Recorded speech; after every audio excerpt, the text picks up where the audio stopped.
would not want to pick first, simply because I think you're in a situation back like Sam Bowie, Michael Jordan situation. I don't think it makes a lot of difference whether you pick one or two. I personally really like Billy Owens because I've seen him more and more familiar with him, and I coached him along with Chris and Rodney in the USA World Games a couple years ago when I was Bobby Cremen's assistant, and he's an awfully talented player.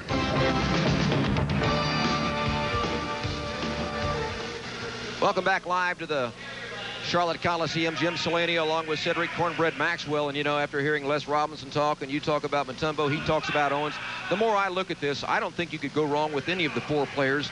In fact, as much as I like Larry Johnson, he might be the biggest chance of the four. I agree with you wholeheartedly because I think that Larry is that in-between size. But again, Larry could be better than any of the players. He could be the greatest player of them all. Yeah. So I think that you're looking at a situation where you got to give and take with him. Are you willing to take a $3 million gamble by going with a guy like him because you won't be really ready to get rid of him then? Yeah. Even though I say I think Larry Johnson might be the biggest gamble, I think they should take Larry Johnson because I think the Hornets need strength and I think they need leadership. And I think that's what Larry Johnson will give them. And this place is going nuts.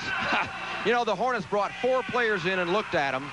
Cedric said they didn't do that back in his day. The FBI didn't follow him around, nothing like that. Let's take a look at Kenny Anderson from Georgia Tech.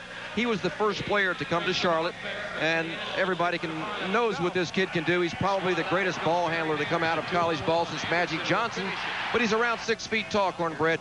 The 90s is going to be the point guard era. Should they take Kenny Anderson?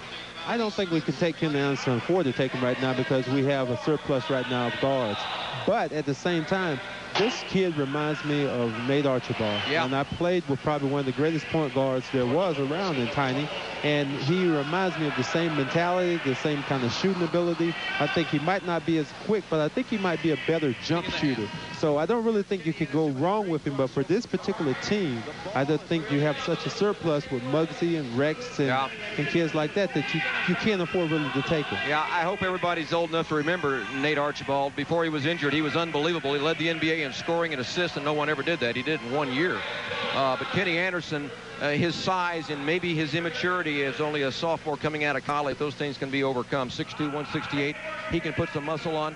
And, of course, we asked Kenny how much it would mean to go #1 in the draft. It's a pride thing. You know, you love to be #1, but I really don't really care about being #1. I just want to get drafted to a, nice team and just, hopefully opportunity to be there to play some minutes. So, that's my main concern.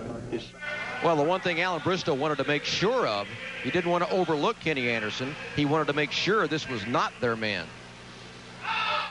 You're talking about a caliber player like Kenny Anderson, and you better make sure that he's not going to be what everybody's claiming that he's going to be, and that's the next Oscar Robertson. And if he is that, then I think he's definitely warrants consideration for a #1 pick.